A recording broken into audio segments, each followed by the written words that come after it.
किसी भी राशि के लिए उस राशि का पंचमेश और भाग्येश बहुत महत्वपूर्ण होता है। जो पांचवें भाव का स्वामी है और जो नौवें भाव का स्वामी है, बहुत महत्वपूर्ण है। अब कैसा हो कि एक ग्रह इन दोनों में से ही एक उच्च का हो जाए, एक नीच का हो जाए, एक ही जगह पे जा कर के बैठ जाए, प्रभाव बदल जाते हैं। आपका शत्रु, आपका मीन्स कर्क राशि वाले जातकों की मैं बात कर रहा हूँ आज, तो कर्क राशि का शत्रु ग्रह बुध उच्च का हो जाए, मारक ग्रह, शत्रु नहीं लेकिन मारक ग्रह शुक्र अपनी ही राशि में चला जाए, प्रभाव तो बदल ही जाते हैं और प्रभाव बहुत बड़े होते हैं। ये सब कुछ जो ट्रांजिट हो रहा है ना, सितंबर मंथ में हो रहा है। सितंबर महीना आपके लिए कैसा रहने वाला है, पूरी चर्चा अपन कर लेते हैं। परिवर्तन कौन कौन से ग्रहों के हैं, सब मैंने यहाँ पे लिखा हुआ है। पहला परिवर्तन कौन से ग्रह का हो रहा है और कहाँ पे। पहला परिवर्तन शुक्र ग्रह का तुला राशि में 2 सितंबर को हो रहा है। शुक्र ग्रह आपके लिए क्या है, जैसा कि मैंने बताया, सुख का स्वामी है और लाभ का स्वामी है। मतलब ये अपनी ही राशि में, अपनी ही शुक्र जो राशि है शुक्र की, तुला राशि में ये जा रहे हैं।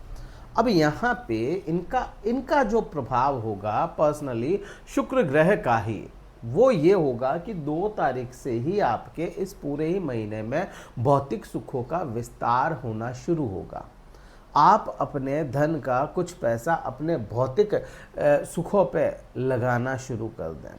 आप अपने आराम के लिए कुछ कार्य करना शुरू कर दें, या इस समय में थोड़ा सा चिल रहने की कोशिश करें आप। ये प्रभाव शुक्र का है। अब क्योंकि शुक्र ग्रह का जो दृष्टि संबंध है वह आपके कर्म क्षेत्र पे भी जा रहा है। अब कर्म क्षेत्र पे इसका संबंध चले जाना, दृष्टि चले जाना, प्रभाव इसका भी पड़ेगा। आप अपने काम में भी, अब आप जो भी कार्य कर रहे हैं ना, वहाँ पे अपने करियर पे थोड़ा सा इजी वे में काम करना शुरू कर दें। थोड़ा सा है ना, आपका माइंड जो होगा ना, वो इस समय में काम को लेकर के और आराम को लेकर के बड़ा रिलैक्स रहने वाले हो। आप बहुत ज़्यादा उसमें भागदौड़ नहीं करोगे, या कहूँ कि बहुत ज़्यादा उस पर आप है ना झंझटों में नहीं उलझोगे। थोड़ी पास करने वाली स्थिति आपकी बनेगी। फिर अगला परिवर्तन जो हो रहा है, ये परिवर्तन बहुत महत्वपूर्ण है। ये परिवर्तन इसलिए भी महत्वपूर्ण है क्योंकि 12वें का स्वामी जो है आपके 12वें भाव का स्वामी तीसरे भाव में जा रहा है। अब तीसरे भाव में ये हो जाता है उच्च का यहाँ पे। अब सिंपल फंडा समझो भाई, 12वां भाव क्या है? 12वां भाव किसी भी तरह के आरोप प्रत्यारोपों का है, कोर्ट केस का है, स्थान को बदलने का है, अचानक से होने वाले जीवन में बड़े बदलावों का है। और तीसरा भाव क्या है? तीसरा भाव है डिसीजन मेकिंग, तीसरा भाव है आपका पराक्रम, तीसरा भाव है आपकी हिम्मत, तीसरा भाव है आपकी सोशल लाइफ। अब यहाँ पे अगर 12वें का स्वामी पराक्रम में आ जाए, हिम्मत में आ जाए, ताकत में आ जाए, तो क्या होगा? आपको यहाँ पे आपकी ताकत, आपकी हिम्मत, आपके पराक्रम से, आरोप प्रत्यारोप से मुक्ति मिलने के योग बनते हैं। यहाँ पे प्रभाव तो बड़ा है, रखने क्या पड़ेगी? खुद की हिम्मत। ये भाव मेहनत का है, तो यहाँ पे आप अपने एफर्ट, अपने आरोप प्रत्यारोपों से बचने में लगाएंगे, और जितने एफर्ट लगाएंगे उतने ही आपके कहीं ना कहीं काम बनते चले जाएंगे। फिर ये भाव जो है रोज़मर्रा की इनकम का भी है। अब यहाँ पे आप देखो, रोज़मर्रा की इनकम, इसको समझो ये प्रभाव कैसे लाएगा, क्योंकि बुध ग्रह जो है वो तो हो गया आपका शत्रु, ठीक है। अब खुद की राशि में होगा तो इसको मिल गया बल यहाँ पे, ठीक है। अब यहाँ पे देखो कि भाई आपके कर्म क्षेत्र को शुक्र देख रहा है अपनी दृष्टि से, तो ये क्या करेगा? शुक्र इस भाव को कर देगा रिलैक्स, इस भाव को बिल्कुल रिलैक्स कर देगा। तो आप अपने रिलैक्स होने की वजह से, किसको कर रहा है रिलैक्स? इस भाव को कर रहा है। आप अपने करियर पे रिलैक्स हो जाएंगे तो रोजमर्रा की इनकम यहाँ पे टूटेगी, यहाँ पे बढ़ेगी नहीं। यहाँ पे अगर इस भाव का स्वामी आ गया ना, तो रोज की जो इनकम है ना वो कम होती चली जाएगी, लेकिन अपना तो रिलैक्स में रहोगे, रिलैक्स रहोगे तो फिर वो चीज़ें बनेगी। इसका एक ही फायदा, अच्छा फायदा एक ही है इसका, कि ये आपके 12वें भाव का स्वामी है, इस वजह से आपको आरोपों से मुक्त करवाता हुआ नजर आएगा। फिर इसी भाव को देखें कि अगला परिवर्तन जो हो रहा है वह 17 सितंबर को कन्या राशि में सूर्य का हो रहा है। सूर्य क्या है? सूर्य आपके लिए दूसरे भाव का स्वामी है। अब दूसरे भाव का स्वामी मतलब धन भाव का स्वामी आपके इस भाव तीसरे भाव में चला जाए। भाई 17 से पहले की स्थिति क्या बन रही है? 17 से पहले की स्थिति यहाँ पे धन की स्थिति तो मजबूत है, इसमें लेकर के कोई संशय नहीं है, पैसा तो अपने पास में है। ये बात जो मैंने की ना रोजमर्रा की इनकम वालों की थी मैंने, जो बुध रोजमर्रा की इनकम कम कर रहे हैं, मैंने वो कहा कि जिनके रोजमर्रा की इनकम हो रही है, रोज पैसा आना और जाने का काम है, उनको यह 7 सितंबर से लेकर के 17 सितंबर 10 दिन का पैच ऐसा रहेगा जिसमें रोजमर्रा की इनकम टूटती हुई दिखेगी, अपने को बढ़ती हुई नहीं दिखेगी, क्योंकि आप अपने कर्म से रिलैक्स हो गए, आपने अपना कर्म बिल्कुल रिलैक्स मोड पे चले गए आप, इसलिए यहाँ पे इनकम में इफेक्ट आएगा। अब वहीं पे जैसे ही सूर्य यहाँ पे परिवर्तन करता है, करने से पहले तो धन मिल रहा है, लेकिन करते ही क्या होगा? करते ही क्योंकि धन का स्वामी यहाँ पे रोजमर्रा की इनकम में आ गया, आपकी वाणी का स्वामी इस आपके दिखावे के भाव में आ गया, आपकी वाणी का स्वामी इस रिप्रेजेंटेशन हाउस में आ गया, तो आपकी जो प्रेजेंटेशन है वो एकदम से बढ़ जाएगी। 17 सितंबर के बाद आप अपनी प्रेजेंटेशन को उस हिसाब से करेंगे कि आपसे लोग आकर्षित होना शुरू हो जाए। तो यहाँ पे सूर्य का प्रभाव मजबूत हो गया। अब जैसे ही सूर्य का प्रभाव मजबूत होता है, अब सूर्य आपके लिए क्या है? धनेश हो गया, आपके वाणी का स्वामी हो गया, और वो यहाँ पे आएगा तो आपकी वाणी की वजह से आपकी इनकम को सहारा मिल जाएगा, आपके कर्म को आपका सहारा मिल जाएगा। यहाँ पे ये प्रभाव हो गया। फिर अगला परिवर्तन देखो, बहुत महत्वपूर्ण, सबसे ज़्यादा महत्वपूर्ण जो परिवर्तन है वो 18 सितंबर का है। 18 सितंबर को आपका पंचमेश आपके भाग्येश के साथ में लग्न में आकर के राशि में आकर के बैठेगा। अब गुरुदेव बृहस्पति यहाँ पे हो गए उच्च के, पहले से ही विराजमान है, अपने स्थितियों में भी ठीक चल रहे हैं, और मंगल जो होंगे वो यहाँ पे हो जाएंगे निम्न के, मतलब नीच के हो गए। अब यहाँ पे समझो चाहे वो निम्न के हुए, ये टूट तो रहा है, भंग तो हो रही है स्थिति, लेकिन फिर भी आपका पंचमेश है, इष्ट ग्रह है, वो चाहे निम्न का भी हुआ ना, लेकिन बैठा तो आप ही के लग्न में आ गया, आपकी राशि में आ गया। अब यहाँ पे स्थिति को देखो, कोई ग्रह जो निम्न का हुआ है उसको कोई ग्रह उच्च का देख ले, अपनी दृष्टि डाल दे, तो उसकी निम्नता भंग हो जाती है। तो यहाँ पे गुरु तो खुद इसके साथ में ही आकर के बैठ गए, तो यहाँ पे क्या होगा? नीच भंग राजयोग का निर्माण होगा। अब ये जो गुरु और मंगल की स्थिति है, नीच भंग राजयोग बना है, ये आपको क्या देगा? आपको देगा एनर्जी, आपको देगा यहाँ पे काम करने की क्षमताएं, आपको देगा सोचने समझने की क्षमताएं।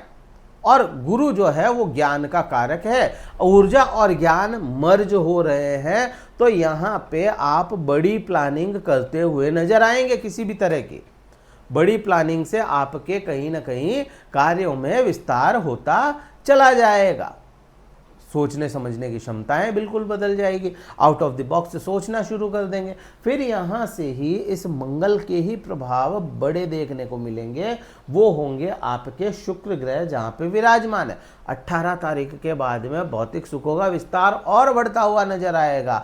आपको जहाँ भूख थी किसी चीज़ को खरीदने की या पाने की, वो भूख यहाँ पे मंगल शांत कर सकते हैं। अब क्योंकि मंगल निम्न के हैं, वो यहाँ पे निम्नता उसके प्रभावों की तो कम हो गई, लेकिन उसका इफेक्ट जो आएगा ना, वो तो इतना तो कम से कम आएगा, एनी हाउ मुझे चाहिए, मुझे जैसे ये पेन चाहिए, तो एनी हाउ मैं कैसे भी लाऊं, लेकिन ला कर के मेरे पास में होना चाहिए। तो ये मंगल वही काम करेगा, जो चीज़ चाहिए वो उसके लिए कैसे भी करके ये काम कर लेगा।